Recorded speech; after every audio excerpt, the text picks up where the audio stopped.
et le verset 7 à 8. Michée 5 et en 5. Je continue la lecture. À toi, Bethléem, Ephrata, la plus petite des villes de Juda, de toi il sortira pour moi celui qui régnera sur Israël. Son origine remonte au temps passé, aux jours anciens. C'est pourquoi l'Éternel délaissera son peuple jusqu'au moment où celle qui doit enfanter enfantera, et où le reste de ses frères rejoindra des Israélites. Lui, il sera bien établi, il paîtra son troupeau, revêtu de la force de l'Éternel, avec la majesté de l'Éternel son Dieu. Et les gens de son peuple vivront dans la sécurité, car on reconnaîtra désormais sa grandeur jusqu'aux confins du monde. Et nous lui devrons notre paix. Et si au cas où la Syrie entrerait dans notre pays, où son pied foulerait le sol de nos palais, nous aurons à lui opposer suffisamment de dirigeants, de chefs et même davantage. Ces chefs domineront ensuite avec les glaives. Le pays de Nimrod sera soumis à leur épée. Et lui, il nous délivrera ici de l'Assyrien au cas où celui-ci entrerait dans notre pays, où il mettrait le pied sur notre territoire. Versets 7 à 8. Le reste de Jacob sera au milieu des nations parmi de nombreux peuples, semblables à un lion parmi les animaux des bois, ou à un lionceau parmi les troupeaux de brebis, car lorsqu'il passe, il foule aux pieds et il déchire, sans que personne ne puisse délivrer. L'évangile selon Luc, le chapitre 24, le verset 13 à 35, c'est une longue lecture. Luc 24, 13. Le même jour, des disciples se rendaient à un village nommé Emmaüs, à une douzaine de kilomètres de Jérusalem. Ils s'entretenaient de tous ces événements. Pendant qu'ils échangeaient ainsi leurs propos et leurs réflexions, Jésus lui-même s'approcha d'eux et les accompagna. Mais leurs yeux étaient incapables de le reconnaître. Il leur dit: de quoi discutez-vous en marchant? Ils s'arrêtèrent. L'un attristé. L'un d'eux, nommé Cléopas, lui répondit: est-il le seul parmi ceux qui séjournent à Jérusalem qui ne sache pas ce qui s'y est passé ces jours-là? Quoi donc, leur demanda-t-il. Ce qui est arrivé à Jésus de Nazareth, c'était un prophète qui agissait et parlait avec puissance devant Dieu et devant tout le peuple. Nos chefs de prêtres et nos dirigeants le livraient aux Romains pour le faire condamner à mort et clouer sur une croix. Nous avions espéré qu'il était celui qui devait délivrer Israël. Mais hélas, voilà déjà 3 jours que tout cela est arrivé. Il est vrai que quelques femmes de notre groupe nous ont fort étonnés. Elles sont allées au tombeau très tôt ce matin, mais elles n'ont pas trouvé ce corps et sont venues raconter qu'elles ont vu apparaître des anges qui leur ont assuré qu'il est vivant.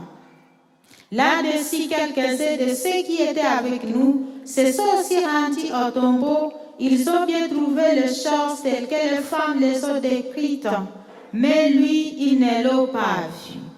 Alors Jésus leur dit: ah, hommes sans intelligence, vous êtes bien là à croire tout ce que les prophètes ont annoncé.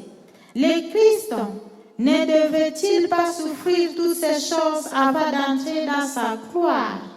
Alors commença par le livre de Moïse et parcourant tous des prophètes.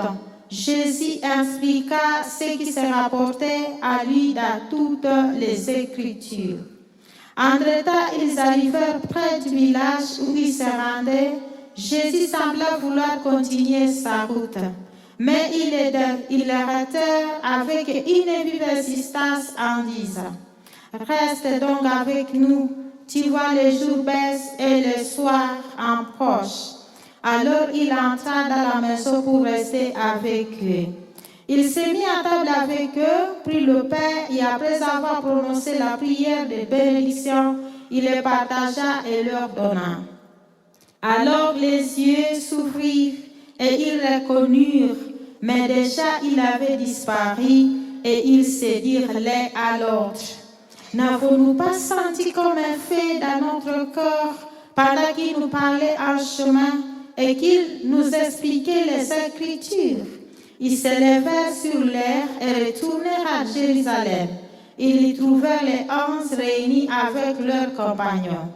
Tous les accueillirent par ces paroles: Le Seigneur est réellement ressuscité.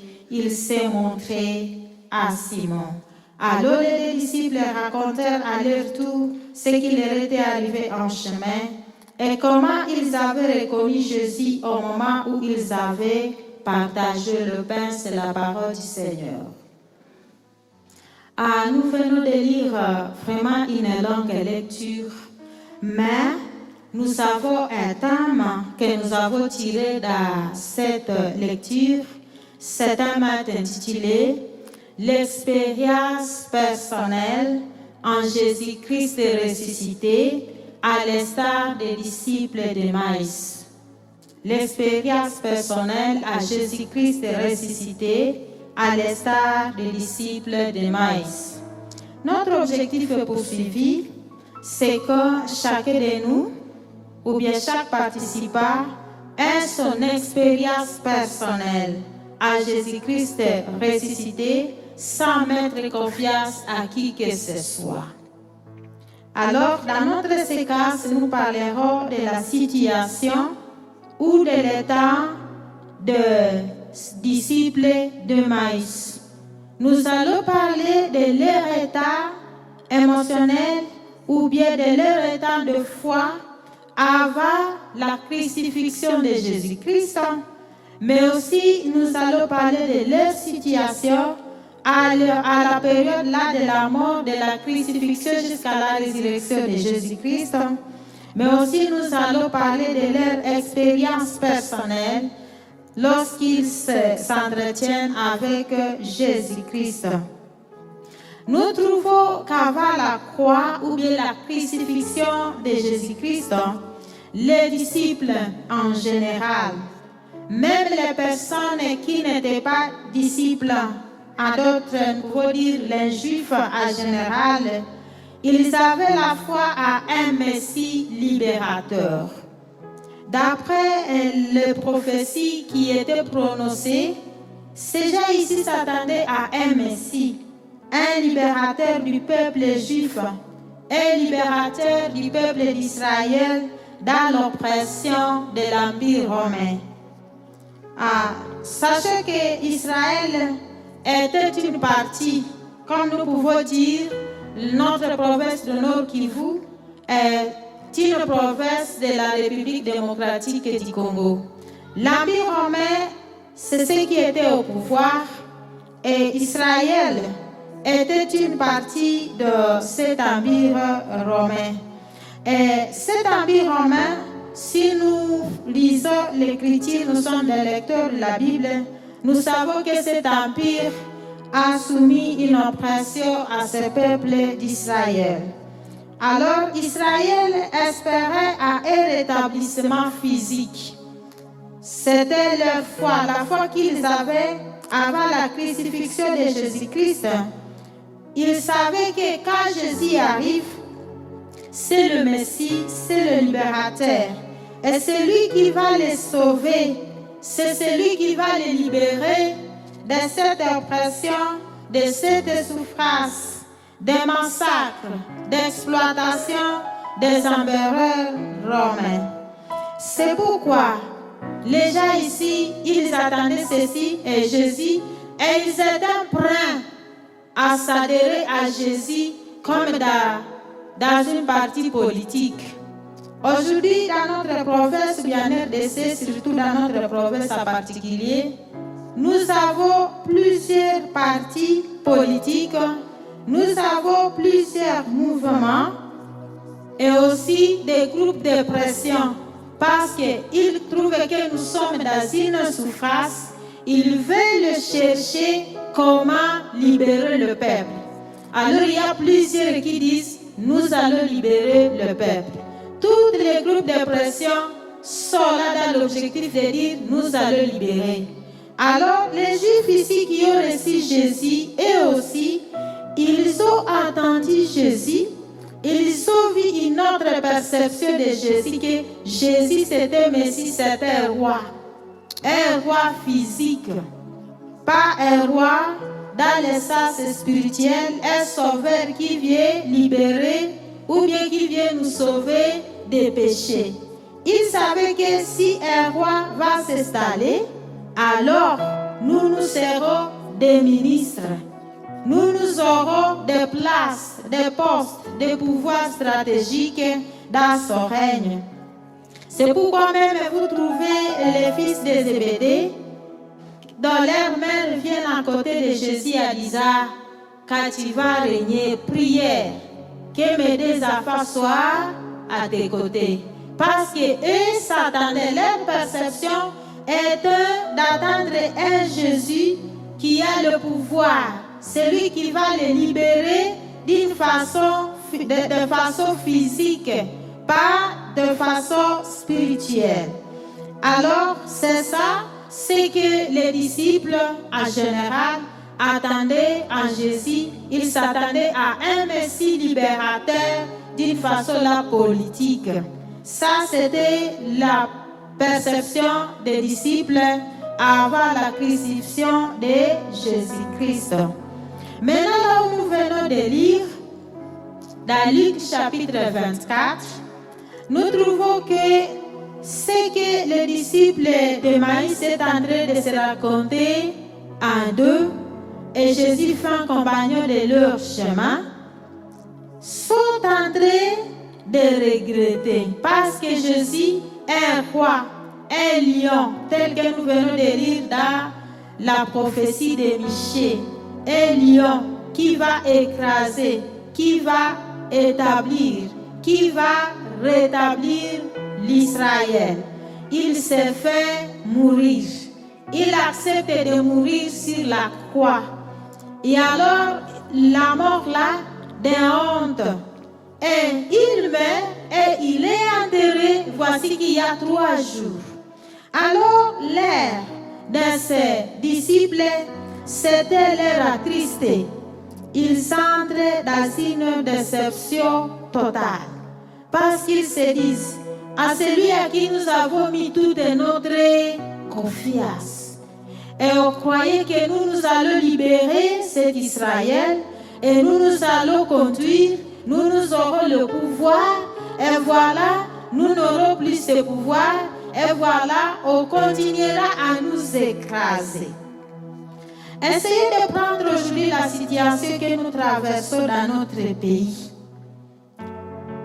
Il y a les gens, par exemple, parlons de 1,23, nous nous excusons de le dire parce que nous vivons dans ce contexte. Ceux qui combattent, ils ont les conducteurs, ils ont leurs maîtres. Et quand ils adhèrent à ce mouvement, ils savent que lorsque nous allons obtenir, nous allons accéder au pouvoir, nous allons occuper tel poste. Et ils ont l'assurance, ils sont en train de travailler, sachant que nous allons vaincre. Et à la dernière minute, on leur dit, voilà celui qui est le maître de cette guerre. Voilà, il est crucifié. Voilà, il vient de mourir. Et il est enterré. Il faut entrer dans une déception totale. Ils seront dispersés ils vont se retrouver sans maître. C'est ce que les disciples, quand Jésus vient de mourir, alors ils se retrouvent dans l'embarras, ils sont découragés, ils sont déçus. C'était désespoir total. Un Messie et libérateur, celui qui a été proclamé comme le lion, qui va écraser et qui va amener la sécurité, la paix, la protection pour ce peuple. Mais voilà, il s'est fait enterrer et avec une telle mort, ses disciples sont découragés et ils sont dans la déception. Il est vrai que aujourd'hui, nous adhérons dans nos communautés chrétiennes. Peut-être tu adhères comme les disciples adhéraient. Les disciples ont vécu avec Jésus-Christ, mais ils ne l'ont pas compris. Quand même Jésus-Christ leur disait que je viens, mais un jour je vais mourir. Vous trouvez que Pierre, quelque part, quand Jésus dit, le moment vient où il va mourir, mais le troisième jour, il ressuscitera de mort. Pierre dit, loin de là, cela ne peut pas arriver. Parce qu'ils ne s'attendaient pas à cela. C'est une surprise inattendue. Ils ont adhéré et ils ont vécu avec Jésus-Christ, mais ne l'ont pas compris. Même les Écritures, Jésus leur parlait des Écritures quand ils ont vécu ensemble, mais ils avaient une autre perception et Jésus avait l'autre perception. Leur foi était autre à la foi de Jésus-Christ, aux objectifs et à la mission de Jésus-Christ. On peut être dans l'église locale, on peut adhérer dans une église locale, ne sachant pas en réalité la vraie mission du maître de l'église. L'église locale, le maître de l'église, c'est Jésus-Christ lui-même. Il a la destinée de l'église. L'église est corps du Christ.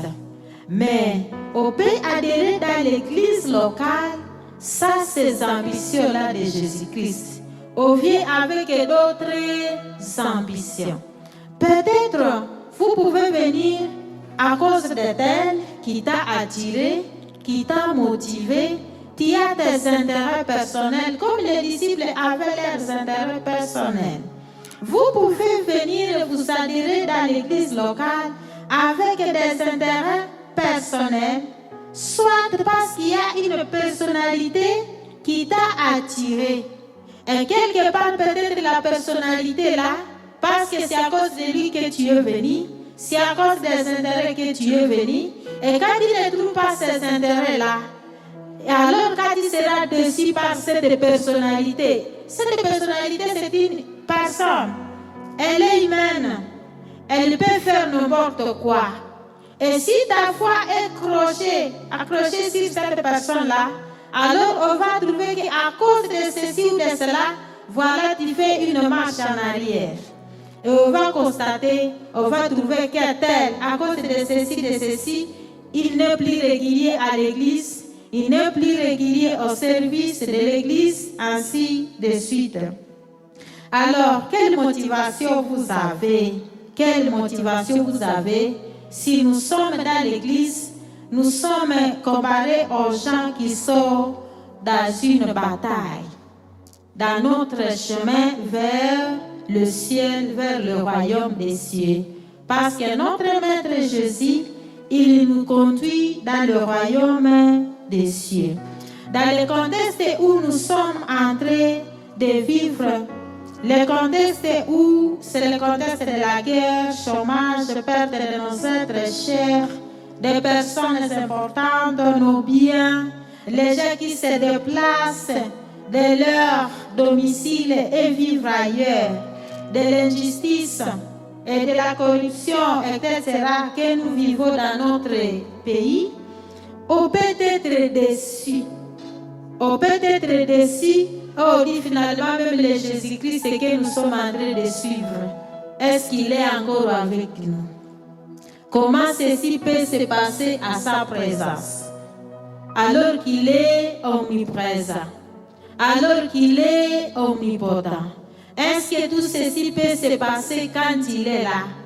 Et il y a ceux-là qui concluent que Dieu n'est plus là. Il n'est plus puissant. Et plusieurs adhèrent dans l'évangile de prospérité. Jésus-Christ n'a pas dit que nous allons vivre sa souffrance parce que lui-même a été souffert sur cette terre. Mais il a vaincu, il a surmonté cette souffrance. Bien sûr que nous sommes en train de vivre dans la souffrance, dans des difficultés multiformes, chacun dans sa famille, chacun en particulier a ses problèmes différents de l'autre. Quel est le problème que tu as? Ne te donne pas le désespoir, ne te décourage pas, mais allez de l'avant. Alors, parlons aussi de la troisième étape où les disciples sont avec Jésus, en train de parler avec Jésus, de lui poser la question, vraiment vous êtes les seuls, vous qui ne connaissez pas ce qui s'est passé ici. Et alors Jésus dit quoi? Ils essaient de relater l'événement, mais ils n'ont pas reconnu Jésus-Christ. Ils ne l'ont pas reconnu. Quand même, ils ont vécu avec lui, mais leurs yeux étaient vraiment aveuglés. Jusqu'à ce qu'ils entrent dans la maison, et Jésus est en train de leur parler des Écritures. Quand il parle de la loi de Moïse, de prophètes, c'était ça l'Écriture sainte à cette époque-là. Mais ils n'ont pas compris, même quand il parlait de l'Écriture, qu'il avait déjà parlé à ses disciples avant sa mort. Mais ils ne l'ont pas compris. Et après, c'est lorsque maintenant ils ont constaté que nous étions avec Jésus-Christ. En réalité, il est ressuscité. Car Jésus n'est plus avec eux. Et l'Écriture nous dit que c'était la nuit. Parce que l'Écriture dit que lorsque Jésus voulait passer, mais ils ont dit, vous pouvez rester parce qu'il fait nuit. Et Jésus qui rompt le pain, alors le pain qu'il a rompu encore les jours de Pâques, avant sa crucifixion. Mais ils ne l'ont pas reconnu toujours. Mais quand leurs yeux s'ouvrirent, ils ont découvert que c'était Jésus-Christ le ressuscité. Ils ont eu de l'expérience, leur expérience personnelle avec Jésus-Christ. Le Jésus qu'ils viennent de voir le jour-là, ce n'est plus le Jésus-là. Et leur option de foi change. Donc, la foi qui disait, nous avons hérité, nous aurons des postes, le pouvoir. La foi là qui était physique change à une autre foi. Une personne qui a eu de l'expérience personnelle avec le Jésus-Christ ressuscité. Si vraiment tu as rencontré Jésus-Christ ressuscité, tu as cette expérience personnelle avec Jésus-Christ le ressuscité. Et là, tu ne vois pas tes intérêts. Tu ne vois plus le pouvoir. Tu ne vois plus le poste. Tu ne vois plus des personnes qui sont devant vous. Mais eux voyaient Jésus comme une grande personnalité, un monument à avoir. Mais aujourd'hui, ils voient Jésus dans l'image autre que cette image de la foi passée. Peut-être vous êtes venus avec une autre image de Jésus-Christ. Toi, tu vois Jésus-Christ, mais tu le vois à travers des personnes. Et les personnes vont te décevoir. Et tu entreras dans le désespoir total. Si tu vas regarder telle maman qui est comme votre conductrice, tu vas regarder je ne sais pas qui de la communauté, tu vas regarder peut-être ton parent, ton ancien de l'église, peut-être celui-là chante, tu as toujours confiance à lui, tu t'es confié à cette personne. Et quand tu vas trouver cette personne succomber, alors tu vas lever les mains en disant, non, n'allons plus là-bas. Tant mieux rester à la maison. Parce que tu es venu pour tel. Tu es venu pour tel intérêt. Alors tu n'as pas eu cet intérêt-là. Et tu es déçu. Comme les disciples ont été déçus. Et ils sont entrés dans le désespoir. Quand même Jésus les avait déjà parlé qu'il va ressusciter. Même quand les femmes viennent d'arriver, elles leur témoignent que nous venons de voir l'ange. L'ange vient de nous dire que nous cherchons une personne vivante parmi les personnes qui sont mortes. Il est vivant, il est ressuscité. Ils n'ont même pas écouté ça. Alors, les gens qui viennent avec une foi autre que la foi, que la mission de Jésus-Christ est le maître de l'Église, corps de Christ, les ambitions sont autres. Même quand nous avons l'Écriture sainte, la parole qui descend chaque jour, peut-être dans le culte matinal, peut-être ici dans le culte dominical, les messages là, l'Écriture là, n'a rien à faire à ces gens-là. Au lieu de l'accueillir, peut-être ils sont là pour juger, pour critiquer, parce que leur foi est autre. Mais ceux qui ont reçu Jésus-Christ comme leur Sauveur et Seigneur, et ils ont leur expérience personnelle avec Jésus-Christ et le ressuscité, et qu'ils l'ont rencontré, ces gens-là ne voient pas des intérêts, ne voient pas des personnes, mais ils voient l'Écriture sainte et ils veulent toujours plaire à Jésus-Christ, le maître de l'Église. Ces gens ici, les disciples, même quand ils faisaient nuit, parce qu'ils viennent de changer leur foi qu'ils ont maintenant est différente de l'ancienne foi qu'ils avaient avant la crucifixion de Jésus-Christ, avant de voir Jésus-Christ, avant d'avoir leur expérience personnelle avec Jésus-Christ. Vous voyez, c'est comme si même ils ont laissé la nourriture et ils n'ont même pas vu la nuit. Ils sont rentrés pour aller témoigner. Ils se sont donnés, ils se sont sacrifiés malgré la nuit et avec des dangers qui sont dans l'obscurité. Car eux-mêmes ont dit à Jésus, ne continuez plus votre voyage. Restez avec nous ici. Ce qui dit qu'il y a un danger dans la nuit. Mais quand ils viennent de changer leur foi, l'autre optique, ils ne voient plus la nuit. Le moment opportun et le moment inopportun, ils sont prêts à annoncer l'évangile. Et ils servent Christ, ils servent Dieu. Même quand les autres ont dit, non, les femmes et leur témoignage des femmes, on ne peut pas accepter, alors que c'était réel. Et ils devraient quand même accepter parce que Jésus les avait déjà prévenus.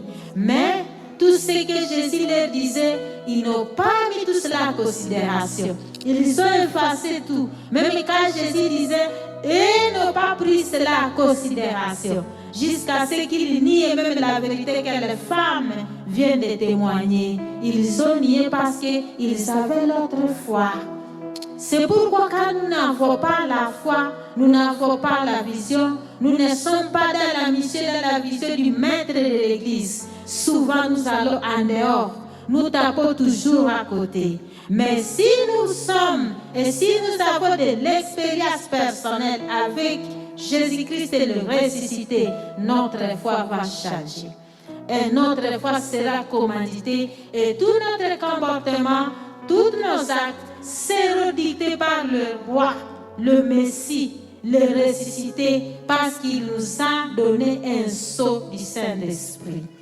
Et voilà, même quand nous sommes dans l'église locale, nous allons nous distinguer des autres. Ce ne sont pas les intérêts qui vont nous caractériser.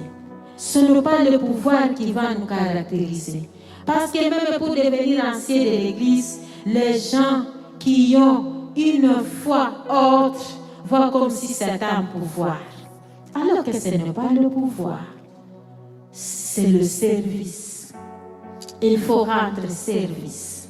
C'est le service. Et Dieu nous appelle en service, nous tous sans distinction de sexe, de race sociale, nous sommes au service du Christ ressuscité si nous avons eu l'expérience personnelle avec celui-là. Et les gens ici, nous voyons que ce qui les a ouvert les yeux, c'était l'Écriture sainte. L'Écriture sainte les a ouvert les yeux. Jésus les a parlé, il a répété ce que Moïse a dit et ce que le prophète a dit. À d'autres termes, la Bible aujourd'hui. Parce qu'après les prophètes, après Moïse, tout ce qui a été dit, alors ce qui a été dit après les prophètes et Moïse, c'est maintenant ce que les disciples, ceux qui ont vu Jésus-Christ et ceux qui ont eu l'expérience personnelle avec Jésus-Christ, c'est ceux qui ont écrit ça. La Bible, c'est ça l'Écriture sainte qui peut ouvrir, qui peut dévoiler nos yeux voilés. Nos yeux seront toujours voilés si nous n'empruntons pas le chemin de l'Écriture sainte. C'est l'Écriture sainte, par la grâce du Saint-Esprit, qui nous révèle et qui ouvre nos yeux et nous voyons. Les disciples ont suivi l'Écriture et l'Écriture les a ouverts. C'est pourquoi ils sont en train de se culpabiliser, de se juger eux-mêmes en disant, même quand il nous parlait à route, nous ne nous sommes pas révélés de ce qu'il nous disait. Quand il a parlé de l'Écriture sainte, est-ce qu'il n'y a pas eu le fait qui est entré en nous? Et quand il rompait maintenant le pain, est-ce que cela ne les avait même pas révélés les jours où Jésus a accompli le pain, les jours de Pâques, la veille de la crucifixion de Jésus-Christ? Les Saintes Écritures nous révèlent, nous ouvrent les yeux, mais aussi la Sainte Seine, le partage mutuel. La Sainte Seine, ce n'est pas seulement la Sainte Seine que nous venons communier ici, c'est le partage. Est-ce que dans notre église locale, nous qui avons eu cette expérience personnelle avec Jésus-Christ, le ressuscité, est-ce que nous sommes en train de partager notre paix? Peut-être, chez moi, j'ai un sac de riz, j'ai la nourriture en abondance, mais celui qui est à côté de moi n'a rien. La Sainte Seine n'est pas seulement ici, c'est le symbole, partage de pain, partageons mutuellement ce que nous avons, parce que nous avons ça par la grâce. Ce n'est pas parce que nous avions fourni beaucoup d'efforts, plus que ceux-là qui n'en ont pas. Non, c'est une grâce. Peut-être Dieu vous a utilisé à voulu à ce que vous soyez un canal, le tuyau qui va amener chez les autres. Pourquoi tu bouches ce tuyau? Peut-être, si tu bouches le tuyau, Dieu peut faire autrement. Il peut faire autrement et se choisir un autre canal, un autre tuyau. Je sais que vous aviez suivi le thème du mois de la femme le dimanche passé. Peut-être vous avez lu dans Esther, Mardochée qui a dit à Esther, qui sait que c'est à cette période que Dieu a voulu à ce que tu sois reine. Et si tu n'agis pas, si tu ne sens pas que ceci te concerne, alors Dieu ne va pas permettre à ce que ton peuple soit éliminé. Il va utiliser l'autre canal. Accepte à ce que Dieu t'utilise. Si Dieu t'a donné cette grâce, ne perds pas cette grâce. Demande à ce que Dieu te donne ta grâce et qu'il t'ouvre tes yeux pour voir, pour que vous ne soyez pas aveuglés et pour voir qu'est-ce que tu dois faire. Si vraiment tu as l'expérience, ton expérience personnelle avec Jésus-Christ et le ressuscité, il va ouvrir tes yeux et tu vas rendre service. et tu seras prêt à méditer cette écriture. Tu ne regarderas pas des personnes. Tu ne regarderas pas des personnes comme les autres qui ont dit, ah, ce n'est pas un péché, même si nos frères d'ailleurs, quelque part, peuvent dire, attention, ne suivez pas ce que nous faisons, mais suivez l'écriture. Ah, vous dites, non, bon, c'est normal, toi prends l'écriture, parce que Dieu utilise même les pierres pour sauver les siens, et que Dieu bénisse sa parole.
Nous disons merci à Dieu d'avoir nous envoyé sa servante.